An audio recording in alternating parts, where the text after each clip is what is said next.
Welcome back to MKE Gadgets. This is part 2 of my Prusa XL Enclosure video. And this is made out of 80/20, and this is a finished product.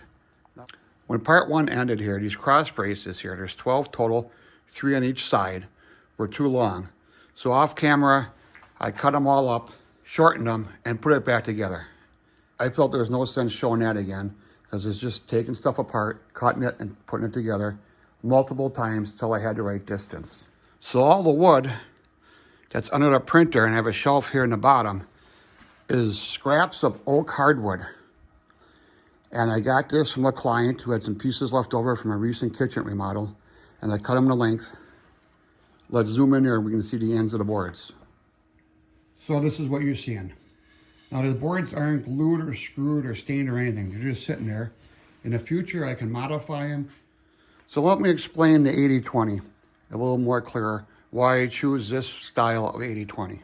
So in the first video, I had a long stick of 80/20 and I cut it off to make them all the same height. And I saved that piece because I can do a little demonstration. So here is the corner pieces of my enclosure. And the wood sits on here, and I have this extra track.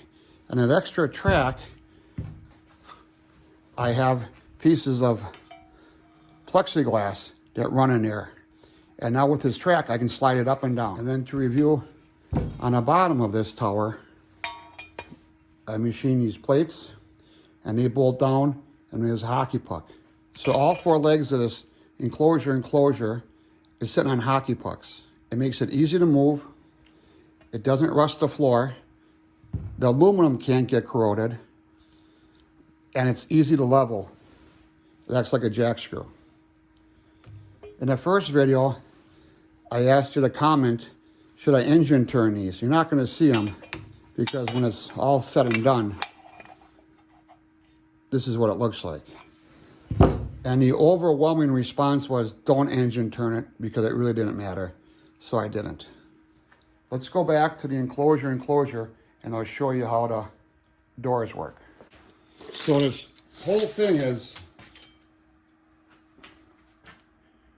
32 inches wide.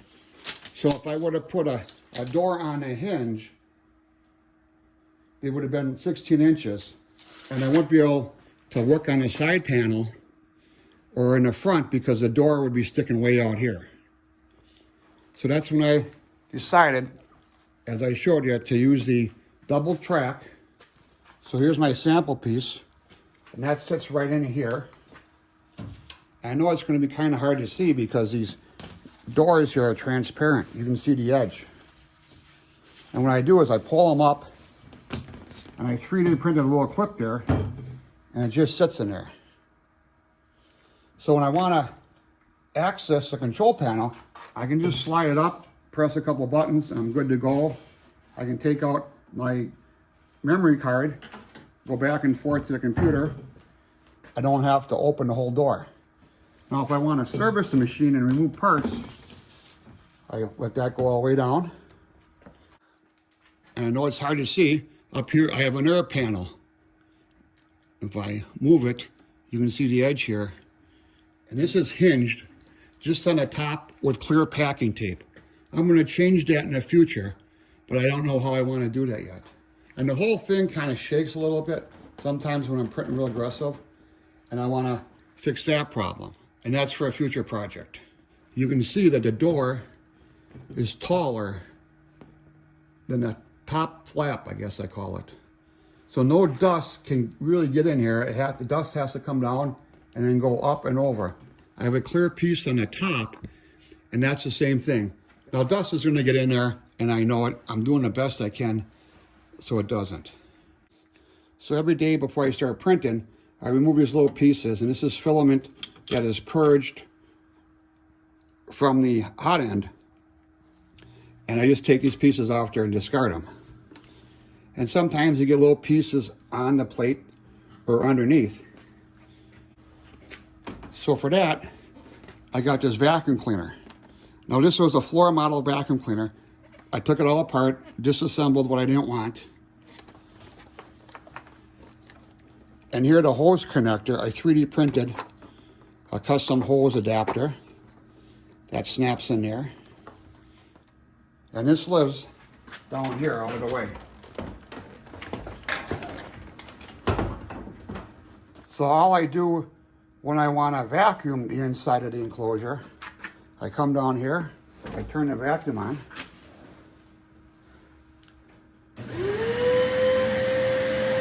and I bring the hose out, and I just vacuum the rails, anything around here, any little pieces of filament, try to do the top, and then go underneath the platter, and I can vacuum any pieces of filament here, make sure everything's nice and clean. I turn the vac off, and I stow away the hose. Everything's right there. Everything is self-contained. I don't have to go anywhere and find a vacuum, clean the vacuum, return the vacuum. It's all on board. So if I want to do a filament change on the spools on the side, all I got to do, lift up this door. So in the back is the same as all four sides.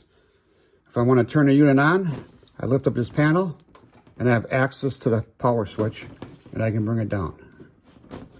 Now here are 3 power supplies in the unit. And look at all the cables here and tubes. This is what I really want to keep clean with this enclosure, and it's working really well. Down below, I have a power conditioner to keep any stray voltage from hurting the printer. And in the future, I'm going to make some kind of bracket and mount it up here. Haven't decided how to do it. Sometimes I like to live with a project for a while and then improve upon it as I see fit. Now the opposite side of their spool holder, again, I have this access door. I lift it over that clip. I slide it down, access to any spool I want, and then I can lift it up and keep everything nice and clean, I hope. I have not seen anything on the internet like this. Most people have them probably in a cleaner area. This is in my shop, and on any given day I could do welding, machining, grinding, 3D printing, CNC router, woodworking, vinyl cutting, and I want to keep this machine clean. I think I have a good start here. So I had the printer for 4 months now, and I don't know if I mentioned this, I bought this printer myself with my own money. It was not a gift from anybody. It was not given by the factory. And after I've been using it for 4 months, I found the only tool I really use are these side cutters. And I use them for trimming filament. So I leave that right here. Maybe in the future I'll make some custom holder for that, but right now that lives right there and I'm happy with it. Now the original humidity and temperature gauge that came with the machine was in Celsius, and I use Fahrenheit. So it's saying 27% humidity, 64 degrees in Fahrenheit. So I bought this off of online retailer. I think it's called the Nile. I know it's named after a big river. I'm pretty sure it's the Nile. I bought a 4-pack of these, and since I had one left over, I put one here outside my OEM enclosure and inside of my enclosure. This way I can see the difference in temperature and humidity between these two as the seasons change here in my shop. Maybe in the future I'll make one that's on the outside of the enclosure, and that way I can correlate the 3 different temperatures. So I think that's all I really want to talk about today. I'm very happy with how this turned out. So you might be thinking about cost. I bought all the 80/20 connectors and hardware used on Marketplace.